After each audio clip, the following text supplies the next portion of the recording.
ಮಹೇಂದ್ರ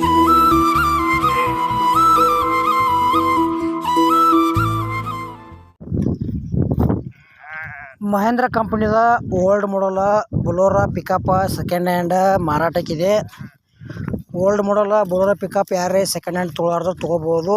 ನಿಮ್ಗೆ ಈ ವಿಡಿಯೋದಾಗ ಆ ಥರದ ಯಾವ ಪಾಸಿಂಗ್ ಐತಿ ಮತ್ತು ಮಾಡಲ್ಲ ಫೈನಲ್ ರೇಟ ಅದು ರೀಪಾಸಿಂಗ್ ಆಗೈತಿಲ್ಲೋ, ಪೇಪರ್ಸ್ ಕ್ಲಿಯರ್ ಅದಾವಿಲ್ಲೋ, ಮತ್ತು Bolero pickup condition ಐತಿಲ್ಲೋ, tyre condition ಅದಾವಿಲ್ಲೋ, ಇದ್ರ ಬಗ್ಗೆ ಇನ್ಫಾರ್ಮೇಷನ್ ಈ ವಿಡಿಯೋದಾಗ ತಿಳಿಸ್ಕೊಡಕ್ಕೆ ನಾನು ನಿಮ್ಗೆ ಪ್ರಯತ್ನ ಮಾಡ್ತೀನಿ.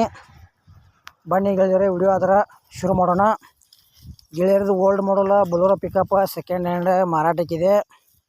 ಮಾಡಲ್ ಗೆಳೆಯರು 2005 ಐತಿ ಮತ್ತು ಬೊಲೊರೋ ಪಿಕಪ್ ಗುಡ್ ಕಂಡೀಷನ್ ಐತಿ, ರೀಪಾಸಿಂಗ್ ಆಗೈತಿ, ಟೈರ್ ಕೂಡ ಕಂಡೀಷನ್ ಅದಾವ, ಇಂಜನ್ ಕೂಡ ಸ್ಮೂತ್ ಐತಿ ಮತ್ತು K47 ಪಾಸಿಂಗ್ ಐತಿ. ಈ ಬೊಲೊರೋ ಪಿಕಪ್ ನಿಮ್ಗೆ ಹೆಚ್ಚಿನ ಮಾಹಿತಿ ಬೇಕಾತಂದ್ರೆ ಟೈಟಲ್ದಾಗ ಅಥವಾ ಡಿಸ್ಕ್ರಿಪ್ಷನ್ದಾಗ ಏಜೆಂಟ್ರ ಮೊಬೈಲ್ ನಂಬರ್ ಹಾಕಿರ್ತೀವಿ. ಫೋನ್ ಹಚ್ಚಿ ಕೇಳಿ ತಿಳ್ಕೊಂಡ ಬೊಲೊರೋ ಪಿಕಪ್ ಖರೀದಿ ಮಾಡ್ಕೋಬೋದು. ನಿಮ್ಮ ಭೀ ಹಳೆವ ಬೊಲೊರೋ ಪಿಕಪ್ ಆಗಲಿ, ಟ್ಯಾಕ್ಟ್ರು, ಟೇಲರು, JCB ಮತ್ತು ರಾಶಿ ಮಿಷನ, ಬೈಕ ಇಂಥವ ಯಾವುದೇ ಕಂಪ್ನಿ ಇರಲಿ ಹಳೆವ ಕೊಡೋದು ಅಂದ್ರೆ ನಮ್ಮ ವಾಟ್ಸಪ್ ನಂಬರ್ಗೆ ಅವ್ರ ಫೋಟೋ ಮತ್ತು ಮಾಹಿತಿ ಕಳಿಸ್ಕೊಡ್ರಿ. ಇದೇ ಥರ ವಾಯ್ಸು ಎಡಿಟ್ ಮಾಡಿ ಯೂಟ್ಯೂಬ್ನಾಗ ಹಾಕ್ತೀವಿ.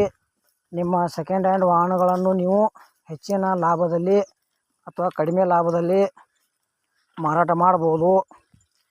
ಈ ಬೊಲೊರೋ ಪಿಕಪ್ದ ಏನು ಪ್ರೈಸ್ ಹೇಳ್ಯಾರಪ್ಪ ಅಂದ್ರೆ 2005 ಮಾಡಲ್ ಐತಿ, ಪೇಪರ್ಸ್ ಕ್ಲಿಯರ್ ಅದಾವ, ರೀಪಾಸಿಂಗ್ ಆಗೈತಿ, ಟೈರು ಕಂಡೀಷನ್ ಅದಾವ, ಸ್ಮೂತ್ ಇಂಜನ್ ಐತಿ. ಫೈನಲ್ ಪ್ರೈಸ್ ಗೆಳೆಯರೆ ಬರೀ 2 ಲಕ್ಷ ರೂಪಾಯಿ ಹೇಳ್ಯಾರ. ಒಂಚೂರು ಹೆಚ್ಚು ಕಡಿಮೆ ಆಕೈತಿ ರೇಟ್ನಾಗ. ಯಾವುದೇ ರೀತಿ ಆನ್ಲೈನ್ ಪೇಮೆಂಟ್ ಮಾಡಕ್ಕೆ ಹೋಗ್ಬೇಡ್ರಿ. ಹುಷಾರಾಗಿ ಈ ಬೊಲೊರೋ ಪಿಕಪ್ ಖರೀದಿ ಮಾಡ್ಕೊಳ್ರಿ. ಮತ್ತು ಈ ವಿಡಿಯೋ ಕೂಡ ಇಲ್ಲಿಗೆ ಮುಗಿಸ್ತಾ ಇದ್ದೇನೆ. ಮುಂದಿನ ವಿಡಿಯೋದಾಗ ಮತ್ತೆ ಸಿಗೋಣ.